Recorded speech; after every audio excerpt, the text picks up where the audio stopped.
Welcome to the Julia and Gino podcast, where business meets family. We explore what the entrepreneurial life looks like from a family perspective. We are your hosts, Julia and Gino Barbaro. Hey everyone, this is Julia Barbaro, host of the Julia and Gino podcast. I'm here with the co-founder of Jake and Gino, my husband and co-host, Gino Barbaro. This is going to be a very enjoyable podcast, Julia. How are you doing this Amazing. afternoon? Thank you. Well, you look amazing. Now you are amazing too. Today's guests are Matt and Erin Ingold. They are the co-founders of Metanoia Catholic, a coaching company dedicated to helping Catholics discover and live God's plan for their lives. By combining classical mindset coaching and the teachings of the Catholic faith, they help others grow in holiness, virtue, and live a life of impact. That's what we all want, everybody. Welcome to the show, Yes, Erin and welcome. Matt. Thank you. Hey, Thank you. Thank you. We love it. We love that you guys are New Yorkers. And that we're all wearing some shade of pink Yes. right now, too. Yes. And we're sharing the same mics too. Yes. And the same mics. And you guys moved from New York to Florida. So we have a lot of things in common. This is so awesome. I'm just trying to pull you guys to become Floridians. And we're going to talk about Full life time. coaching. We're going to talk about mindset. We're there. And We're I there. think what I love about it more than anything else, it's come down to personal development. So let me ask you, how did you guys get into the life coaching space? Because most Catholics look at life coaching sometimes and they say, we were talking about a little woo. It's a little too new age-ish for me. So how did you guys get into it? Yeah, and there's like a healthy suspicion there, too, because Yeah, there is a amen. lot of like what people call woo-woo. There are some things that are out of integrity with our faith. I would say every secular school kind of goes that route. I don't want to say Yeah, it's a all of bold them. statement. That is a bold statement because you were trained in strength coaching and they don't really go that way. It's just like it depends. We got to like define our Yeah. terms in terms of what you're going to be able to accomplish. I mean, can a secular life coaching school certainly help somebody to grow in natural virtue? Yes. Can it help somebody do better their life? Yes. Can they like guide somebody to their ultimate purpose? It's like maybe a little bit more than where they're at, but that's still a relative measurement. But ultimately, like what we stand upon as Catholic coaches or Christian coaches, like is that anthropology that the only true agent of change is God and his grace. And the only one that can reveal our ultimate purpose and meaning to us is God. So if you remove God, then who are you referencing to get those answers to those really deep questions? A lot of it is going to the self. And the self, like, let's face it, the reason we're showing up to coaching in the first place is we are woefully inadequate to answer those questions ourselves. And so we want at Metanoia Catholic to really put the cornerstone of transformation back where it belongs in the personal development world. Yeah. I would say actually, when I first heard about life coaching, just to answer the other part of your question, when I first heard about it, I was kind of like, it seems very arrogant. Like, it's like somebody's going to come in here and tell me how to live my life. I don't know. Maybe it's just like my natural like rebellion side of me. I'm like, don't tell me what to do, but the more and more I fell into it and I kind of studied along the lines of more mindset coaching. I was like, wow, this is really ordered.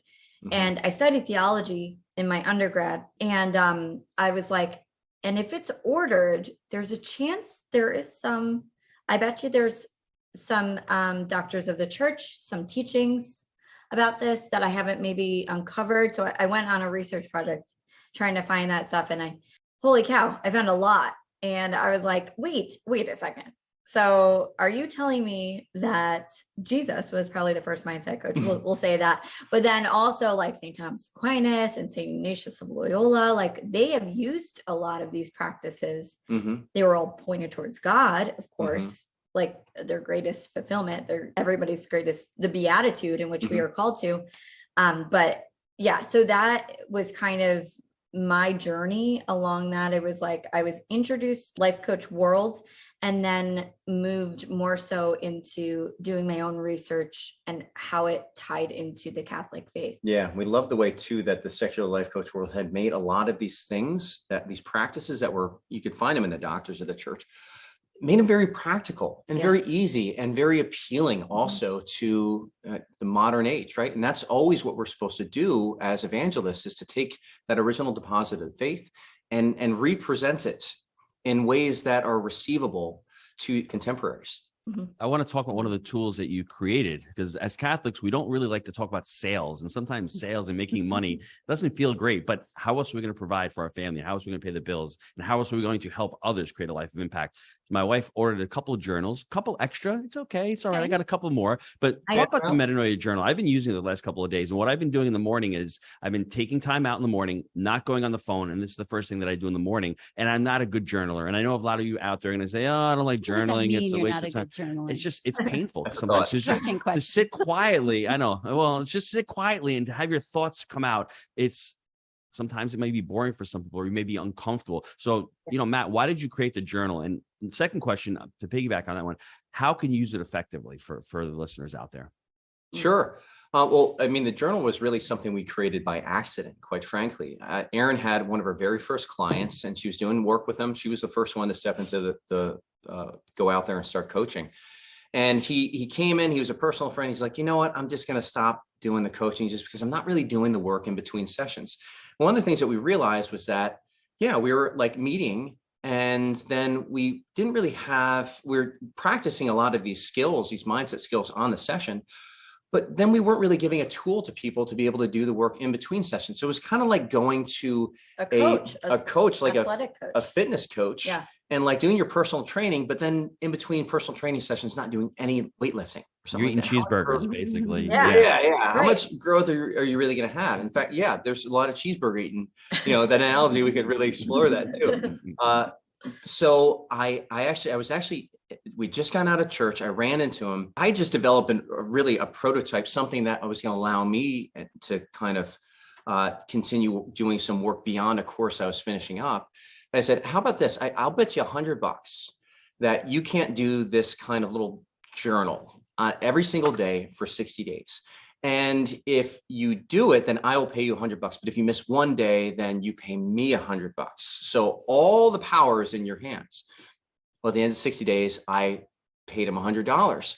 But halfway through, he even came to me and was just like, this has been so impactful for me. Like I've never been so aware of what was going on in my own interior life, and been able to take and at this point, we hadn't even made it Catholic. We hadn't even made it Christian. It was very much just something that you would find the secular mindset coaching, where going to your interior life, almost a bit of a mindfulness exercise that was there too. And so as Erin and I started to kind of go along with this little challenge with him, we started to see ways that we could really bring in the Holy Spirit and make this a prayer. Erin had done some training with Unbound Ministries. And so that was something, that whole prayers of forgiveness and release and renouncing, standing in the authority of our baptism in the name of Jesus. That was something that we saw as very powerful. Opening up what was going on in their interior lives and presenting it to the Lord and saying, what is your interpretation of what's going on here? To set goals, and not just set goals, but to take those things and bring them to a place of detachment, where it's just like, okay, this is my best future that I could possibly imagine based on where I'm at right now, Lord. I'm going to present them to you so you can baptize them, but so I can also pursue them with a really healthy, holy place of detachment, because I want to be led by your will and not by my will. And so as we started to kind of bake these into these 7 exercises, eventually it just kind of morphed into a place where we were building out prototypes, inviting other people, doing beta programs into it. And it just, when we finally got to this place where it was the final product that you're holding in your hand, Gino, it just was really morphed into something that was very beautiful, and dare I say, paralleled a lot of what you'd find in the Examen prayer, St. Ignatius of Loyola's Examen prayer. Even the book, when we started reading The Ways of Mental Prayer, oh my goodness, just finding such parallels. It was such a work of the Holy Spirit that you're like, you can't even take any credit for it. You're like, oh my goodness, you're becoming a modern day contemplative. I didn't even know that this was what we were kind of co-creating with God, cooperating with God and creating this. A couple of days before we were about to go into print these like 2,000 journals. Yeah, 2,000 journals. We did our final edits, and it was you know what? There was this moment where it was are we out of integrity? Are we taking too much from the secular world? All of that stuff. Other sources. Are we infringing even on copyright in some areas? And we're just we got to pause. And so how did you get over that overthinking? That's an important question. I wanted to dive into that as another question, but how did you overcome that? Because most of us overthink. I like the ready, fire, aim model. It's worked really well for me for the last several years, but some people ready, aim, then the gun, they got to go clean the gun a little bit. Oh, I'm out of bullets. And how did you guys overcome that block?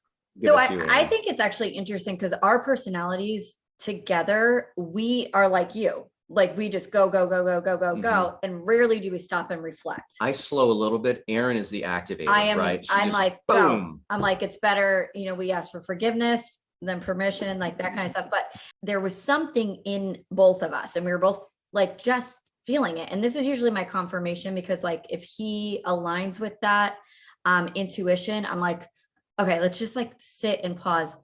I was like, I'm going to go pray. And in probably an hour, we created the new, like me and the Lord, I guess, created. I ate my feelings. Erin went and prayed.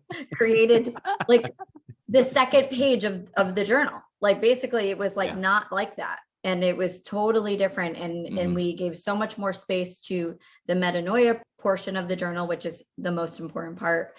We added in the repentance, forgiveness, renouncing. But yeah, so in that moment, it's interesting that you asked that question, Gino, because this journal eventually turned into what we call our Metanoia Catholic Academy.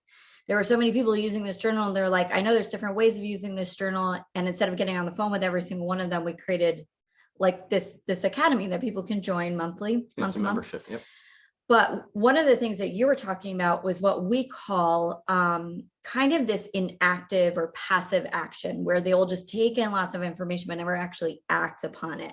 Mm-hmm. As I was saying, naturally, that's not where we are, but we do notice there's a lot of our clients who live in that space of just not moving. Mm-hmm. How would you coach somebody on that? I know how I would, but I'm just wondering. Well, oftentimes I find that it gets to a place of indulgence, right? And when we say indulgence, what we mean by that is like, there's just no fruits. It's barren. Like it's not producing anything that's really fruitful at that point. And there's no progress that's taking place. And so when it gets to that place of indulgence, oftentimes there's like this thought behind of like, I don't have enough information. And so they have a very undefined goal or level of like what enough is, and motivation right? Motivation. And so I like to, or there's something that's behind the scenes. There's an obstacle and there's self-sabotage that's going on. So I kind of like to go through and see, okay, is there any fear that's there? If there's fear, let's lean into that fear. If there's confusion in terms of what enough is, okay, let's define our terms and really like not make it so that we're shooting for a horizon, which by definition we will never meet, but let's define that. So it's a building on the horizon that we can eventually reach as long as we keep walking. Those are kind of some thoughts there. Kind of like you become the thought detective. Yeah. Like you're trying to figure out, okay, what is it? What's the thing that's behind this that's kind of keeping you inactive? Yeah. I know my wife wants to jump in and ask a question, but before she does, I need to throw a little bit of business in here because it can't be just about coaching all. And what I tell our students when we're investing in real estate or we don't lack motivation, we lack clarity.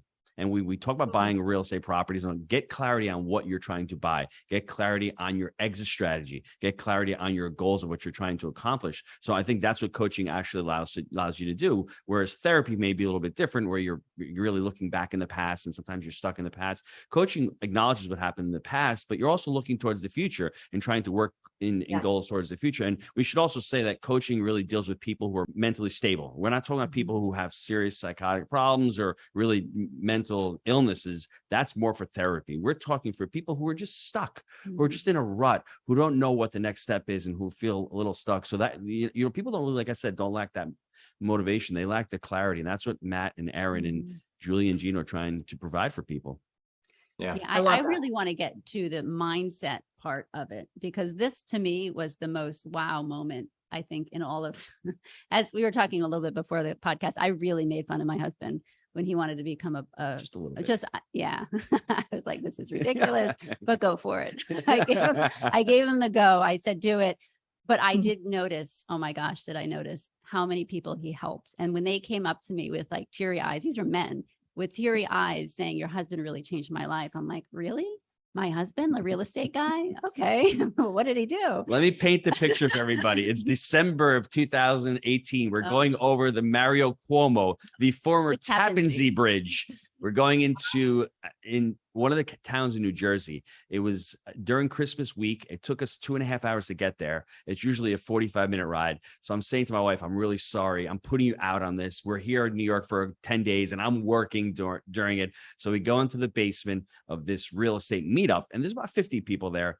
and I do this presentation. I don't really remember if I did great You or did not a pretty great. good job. Pretty good. I was So, impressed because that was the first time I ever saw you speak. Yeah. well, and then at the end of it, I finish up, and that's what happened. She starts people coming over me and hugging me. And I was like, know. Yeah, you know what I mean? And you try to explain to somebody what you do. It's very hard that I'm a life coach. She's like, what are you talking about? And then actually I give her a lot of credit, because most spouses would either be jealous or they would say, well, whatever. And she actually looked into it.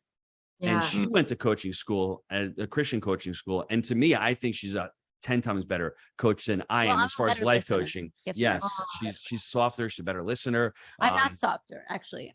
Well, I think softer. You have a softer approach, but I am more goal is solution oriented. Give me a problem. You want to buy a property next year? I'll help you. The Philly stuff. Go to Julie. She's really good at that. So, but I want to talk about the mindset. And sorry about that. Interruption with my. Okay. Excuse me. I can't. I love when you interrupt. Oh, I love it. Don't you? Okay. So it's the mindset, because that to me was like, wow, we can pay attention to our thinking and actually act upon them. And I really want to hear your take on that, the both of you. Once I realized this, I was like, wait a second. Are you kidding me? How am I just so easy? Right now? Yes. How am I just hearing this right now? That not only can I think about my thinking, and that I can choose my thinking, which is a big piece. Yeah. I mean, you think about our spiritual powers of our soul, and our catechism, it says this: our intellect and our will, our spiritual powers of our soul. Like, this is what distinguishes us from the animals. Like the fact that we can think about our thinking and then we can choose to think something else. I was like, hold up. To not use it is like inhuman. To not use it is right. And it's also like you're not using your gifts responsibly. You're not being good steward that. So I'm actually here to say, if you're a Christian or Catholic, like, you best be moving into this, like this actual skill. Like you should be moving into this. I don't like using the word should a lot, but you should be moving into this and entering into this ability and utilizing this ability that God gave you. Do you know why, before I let Matt answer, is because we are not taught this in school. We are not taught to be a responsibility junkie. I mean, I tell all the students, if you want to start having a successful and an impactful life and a fruitful one and grow, you need to be responsible for all of your actions and all of your decisions. Once you become a victim, all of a sudden you're giving up the power. So for me, that responsibility, that long-termism, it goes hand in hand. And like you, I don't know if I was taught that or not, but at one point when I went to coaching school, I'm like, wow, this makes so much sense. I'm at least aware of my thoughts. I have levels of energy. I have all of these energy blocks we're talking about. None of this is taught. This should all be taught in high school and college. That's one of the things we made two of our kids do. One graduated with youth ministry degree, and she's like, I didn't know any of this. So I made her take a coaching course, and my son as well, who's in college, because they're not learning it. And it's such a basic tool to have a relationship. Matt, I'm sorry. Yes, go ahead. Please continue with No, yeah, but I'm right on with it. Like, we're seeing it like across the board. They teach you what to think at schools, right? Not how to think. Yeah. And if that's all we're doing, then really the quality of that education is going to be 100% in the hands of the person that's actually like where the rubber meets the road and who's actually talking. Because man, there's some garbage that's going on right here. The what is part of the problem. But like when you teach somebody how to think, there's something that's very empowering about that. And that's what, for me, when I started to realize how much I was just punching myself in the face with my own thoughts and just abusing myself and like victimizing myself and then blaming other people for it. This is like, it was really a moment of like, all right, this sucks because I'm realizing that I'm the villain in this. A lot of the time I'm the villain. But I also have an opportunity to step in here and take responsibility. And that's really the hero's journey, is the one who takes responsibility. The villain and the hero, at some point, they started off as a victim. But at some point, one takes responsibility and the other one never does. Now, what I love about this from a Christian perspective is that there's only one true victim, right? And there's only one true hero. And we are invited to participate in that. And that means that our will gets to show up. God doesn't just zap us and take over, but he invites us with our will to actually participate in his plan of salvation, to be an active participant. And we read St. Paul talks about filling up what is lacking and what the sufferings are and what Christ's suffering is. There's something beautiful in that we have a God who loves us so much that not only does he by himself, by his own merits, as he purchase and earn for us salvation. But he wants to share that in us out of an act of generosity. He doesn't need it, but out of generosity, because that's who he is. He invites us to participate in that. And we get to experience a whole new facet of who he is on a very intimate level. And I mean, like, why is this so important? Because, and this is why where we stand on with as Catholic coaches, if it's not a milestone on the way to beatitude, which is a full union of us, ourselves as persons with Father, Son, and Holy Spirit for all eternity, if that's not the trajectory of our goals and everything, then we got to pick better goals at that point.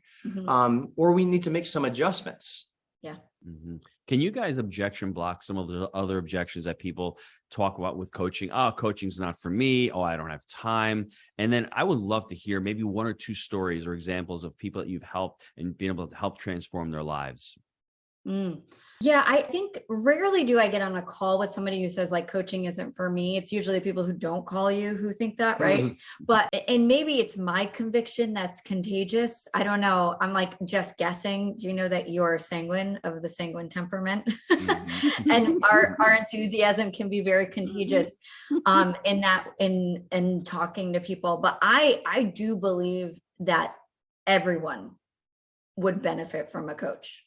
Like, especially a Catholic coach or a Christian coach, right? Like, I think everyone would benefit from it. Of course, I'm never going to like force anyone to do it. But what I say to people is, I can't really speak to you for your own life, and I can't make this decision for you, but here's how it's affected my life. I have never seen such growth in my own life like when I started coaching, when I started receiving coaching and then coaching others. It's just like if I look back even a year ago, I'm like, the amount that I've grown is just tremendous. And I'm like, of course I want to share that with you. Of course I want to, but of course it's your choice. I mean, that's how I would approach it. Just kind of tell my own story. One of the ways that I would approach it too is like, okay, we find if we just look at our own lives, we're going to find that we reach out to some sort of counsel at some point.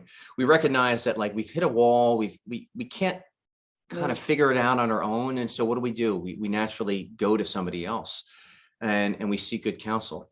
But oftentimes, like the limit to where that counsel takes us is based on the formation of that counselor. And so what a coach has done is really invested a lot of time and a lot of treasure and a lot of their own energy in growing their ability to really abide with somebody in their journey. And so the return that you get with somebody that is skilled, and there are skills, real skills that can be brought to the table that are very effective when applied appropriately. Like you kind of, you're going to get a much better return than when you talk to your friend that immediately over empathizes with you and says, oh, and reinforces your own destructive narrative. Like, oh yeah, you are totally a victim here. And oh, they had like no responsibility, stuff like that. So that's one thing. The other thing that I tell people is when I was very suspicious of this when I got started. And for me, what moved me was when I sat down with somebody that didn't sell me at all. In fact, I called them back. This person was a coach, my first coach, Ryan Donovan is his name. And I reached out to Ryan. I was just like, I see something in you that I really, really, really want. And I was at a point in my life where the most terrifying thing for me was to be the same person I was 6 months from now or a year from now.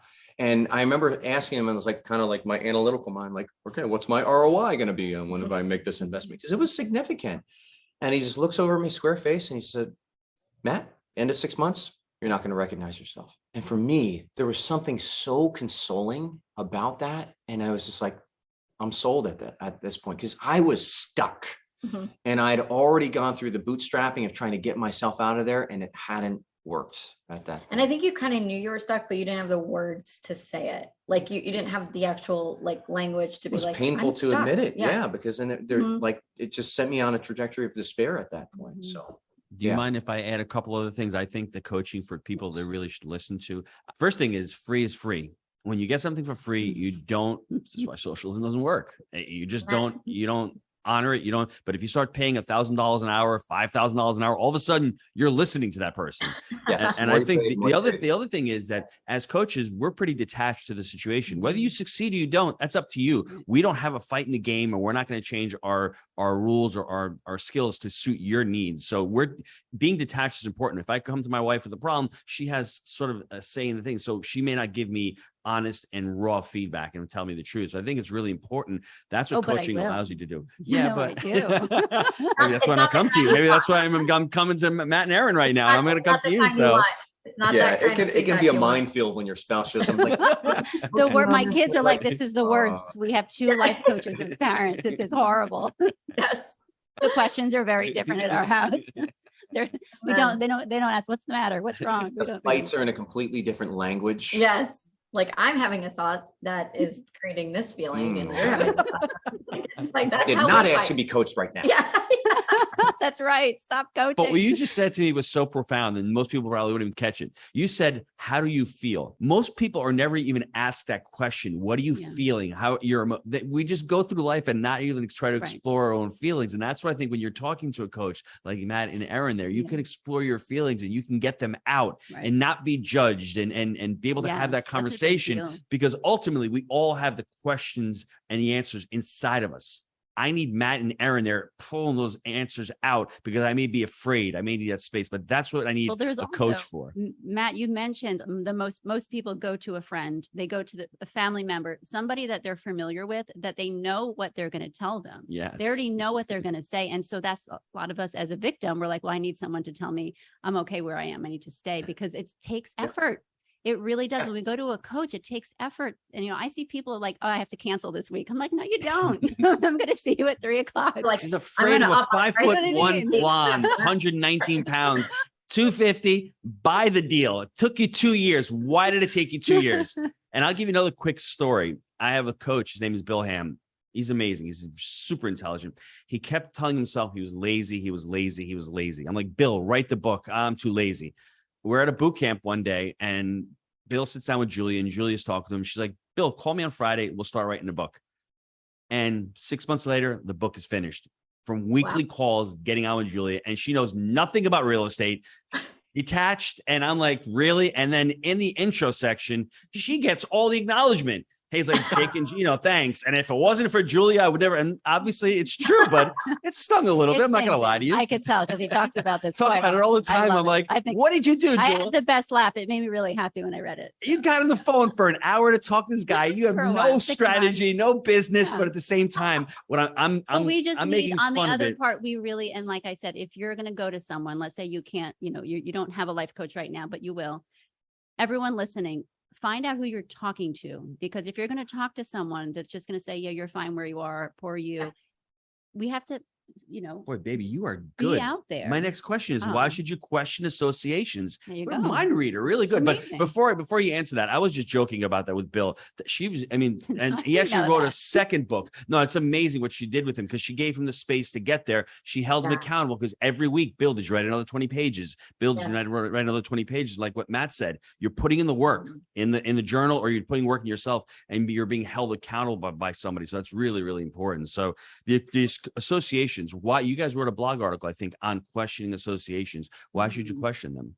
Actually, it was one of our coaches who wrote it, but it gets into brainwashing. Yeah, I think that's kind of the big buzzword. So one of the things that really nerdy.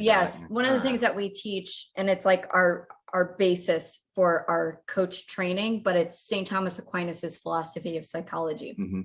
Basically, he teaches that there's a material mind and an immaterial mind. The immaterial mind is the soul. Material mind is things that can be measured. We can see it in a brain and all this stuff. Mm-hmm. So there's this part of the material mind called the cogitative power.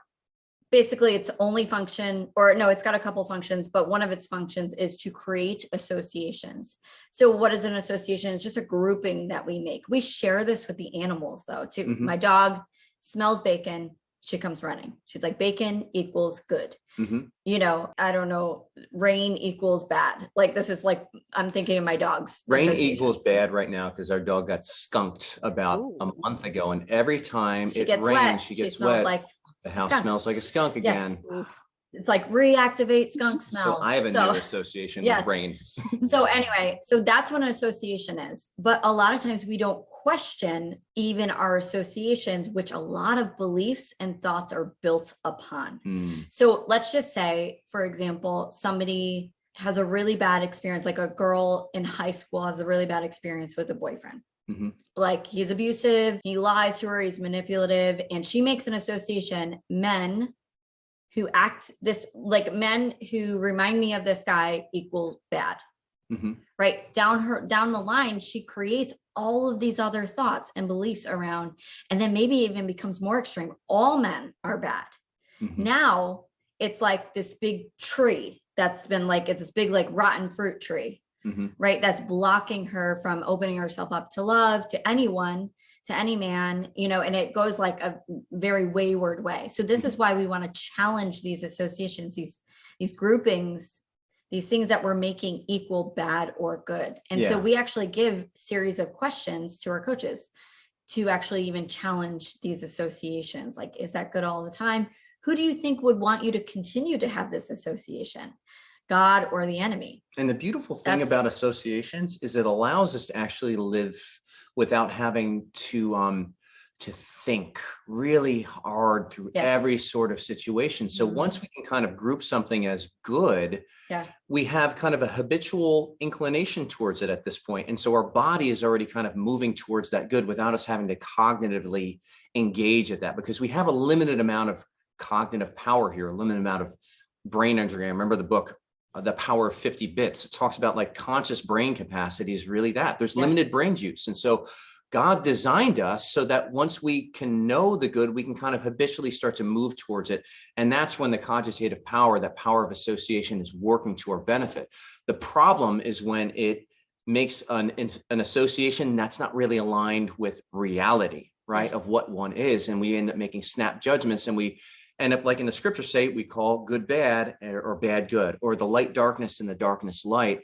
And so this is where, when we engage on our intellects and we actually use the power of reason that Erin talked about, that really distinguishes us from the animals, it has an effect of actually filtering down and purifying and realigning and reorienting this cogitative power, this power of association, so that it is pointed true north. It is pointed towards says that good things are good and evil things are evil. And then we can operate more virtuously that way, because virtue is just the habit, habitually doing good, the habit of moving towards the good. And we can only get so far with reason, with the power of reason, right? Like when we invite grace in and we start removing those obstacles of grace, it's like supercharges our ability to reason and know truth and to choose the good. It's like a beautiful thing. And the Lord just created this, and we're so ordered, and we're like, this makes so much sense. If all we're being inclined to is inclined towards a natural good, meaning like the good that we can figure out here, ascertain here in this world, but the reality is we're created for a divine good, a supernatural good. We need grace to even desire that supernatural good, or to even be inclined towards that supernatural good. Your associations remind me of a quote from Mark Twain. It's not what you don't know that's going to get you in trouble. It's what you know for sure that just ain't so. So those associations that you make in life, that really, are they really true? I mean, is it really true that all men are evil? Or is it really true that when you're a baby and you're on a countertop, you see green carpet, baby falls off, they associate green carpet being dangerous? No, it's something else. So I would have everyone, we call it an assumption in the coaching school that I went to, but it's the very same thing. You assume things, and assuming things like getting into a real estate deal. We'll talk real estate real quick. Getting into a partnership. A partnership might have failed. So don't make that association that every partnership is bad. Right. Maybe you were the bad partner. Maybe you weren't ready for a partner. So always challenge those assumptions. But first of all, like you said in the beginning, you need to be conscious or aware that you even have these associations, and they're coming. Like you said, that RES, a reticular activating system in our mind, is always looking at things that are fresh, or that we're actually focusing on. So if you're focusing on those negative associations, what's going to happen? You're going to hit those associations that are negative. But if you have that clarity where, let me just be open-minded. People see the world as they are, not as it is. And if you see that association and you let that hold you, that's your energy block. That's not going to allow you to go forward. That's so interesting what you said about the assumptions. I'm thinking to myself, because I'm like, yeah, like an association is what you make equal good or bad. An assumption is similar to that, but it's what you make equal true or untrue. Mhm. Right. Yes. So it's kind of those two, they're like cut from the same cloth, but like, because an assumption is like, you're just assuming something's true. And, but like, and that's the thing. Assumptions are they're really high up on what we've learned. Limiting beliefs, that's a belief that's holding you back. You can crush that. Once it's done, I'm not making enough money. I need money to make money in real estate. Once you learn that there's other ways to do it, you can. But that assumption has really happened to you. Maybe you've gotten married and you have a divorce now, and now you're going to assume every relationship going forward is going to be bad. That assumption, that's really happened to you. That's in your neurology. That's in your DNA. That's part of you. And as coaches, you're there to say, well, is that really going to happen going forward? And if you have that behavior, that belief, because our beliefs are behavior driven, if we believe that and that assumption holds true, then guess what? It's just gonna be a self-fulfilling prophecy. And most of us don't look at it that way. Yeah. I'm really curious because the two of you are married and working together. And you seem to be super polite to each other. I'm very I love impressed. the laugh that just happened. a little giggle. So tell us what it's like.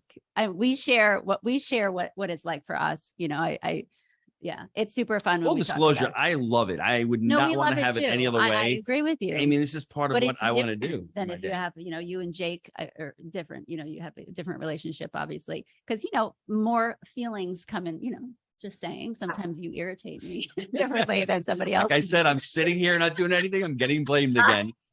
Sometimes you look at me wrong and I know what you're thinking. See, that's always a fun coaching thing. So tell me what it's like for real and how you work at it, because it's something I'm noticing that as the time goes on and as we expand the company a little bit more, maybe I have ideas, he has ideas, and we have to figure out. Time out. I think Matt should get an award, because if Julia came to me an hour before we're going to print and said, your journal sucks, not so many words, I'm going to change half of it, I'd be like, you ain't doing that. I'm leaving it. But Matt had the grace to say, you know what, Yes. Julia, you're right.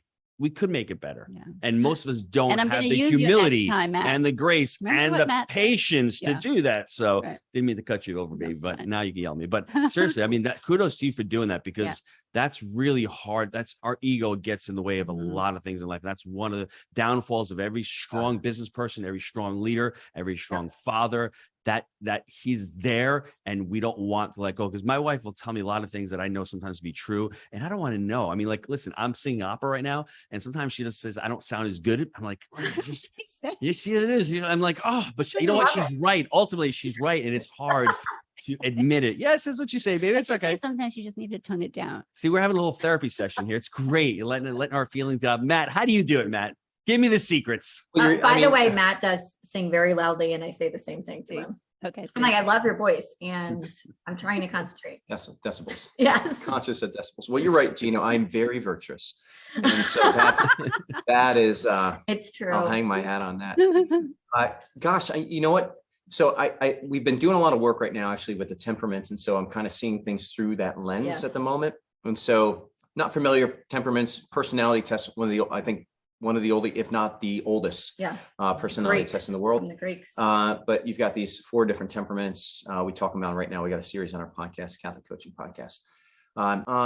I look at things oftentimes. Erin and I share kind of a choleric, which is really that CEO kind of get her done kind of mentality. But I'm a melancholic, and Erin's sanguine. Erin's sanguine, always wants to have fun. She's just kind of moving on. Like it really wants to, if it's not fun, it's not worth doing it. Melancholic, I really want to understand. I can kind of get into my own head. Analytical. Very analytical. And so Matt, not you, Matt. No, not you. Okay. Yeah. I'm like, come on, let's hurry. I mean, what are we thinking about right now? Yeah. So my Clifton strengths, my first act, I get activator still relatively high. So I don't drag too long, but if there's one of the two of us, I drag. I can tell you this, like our first time really working together was when we were doing youth ministry. Erin was a youth minister, and I was coming in and helping teaching confirmation classes.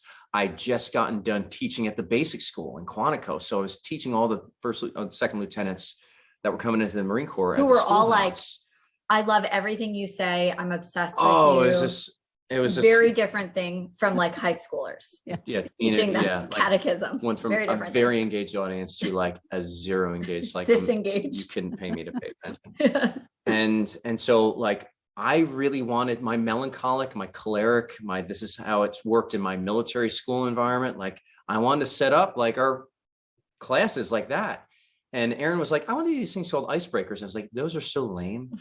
Like really what we're just going to like get in a circle and like tie a rope around us or like do some like blow tissue balloons up in the, like, what are you talking about? And so we like went through that first class where we didn't do an icebreaker and it was just like a lead balloon. It really was like, oh man, like this is tough. And Erin was just like, it wasn't fart in church. It was. That's what I went over. It was like a fart in confirmation class. So. and it was just like, you know what? All right, let's do an icebreaker. And we did it. And it was a completely changed. Yeah. It completely changed the mentality. And so that was when I first started to realize that Erin has some unique ideas that I really I might want to consider. And that's continued to kind of expand over the years, where we recognize the different gifts that one another brings to the table. And then it's like that Ephesians 5, be mutually submissive to one another out of reverence for Christ, where you start to make room for the other person's gift to flourish a little bit more. And that sometimes that means like backing off my choleric or backing off my idea or my way of going forward and creating space more for Erin. So we're really perfect at like working together. No, I'm just kidding. We're still working through this, but I will say the journal helps. Oh my goodness. So much. Like, because you did half of it in an hour. What do you expect? Yeah. I mean, that's great, so. No, actually doing the journal and walking away and trusting that we're both doing our own work on it. So if we do disagree, which does happen, we both have predominant choleric, that kind of like my way is the best way, and so like we really do butt heads. But we do also trust that the other is like giving us, I don't know, we're giving each other. I know you're not going to sit in your own head. Like at some point you're going to take this to the Lord and it's just like, and the Lord is going to fix it. And I'm going to do the same thing. We kind of liken it to the two boxers, like going to their corners. Like we each go to our prayer corner and we just like, and I think even like Mark and Abby Dufresne, two of our coaches, like their kind of thing right now, they get into an argument and all of a sudden they just see Mark, he goes and he grabs the journal and he walks off into the other room. And like, that's great. Like so much of the work is just, it's our work to do. Yes. And our spouse isn't there to just affirm us or even fix it. Yeah. She's not here to fix my emotions, but she does have a way of bringing some of my defects to the surface so that if I approach that with humility, it becomes a very fertile space, very fertile prayer that I get to bring to the Lord.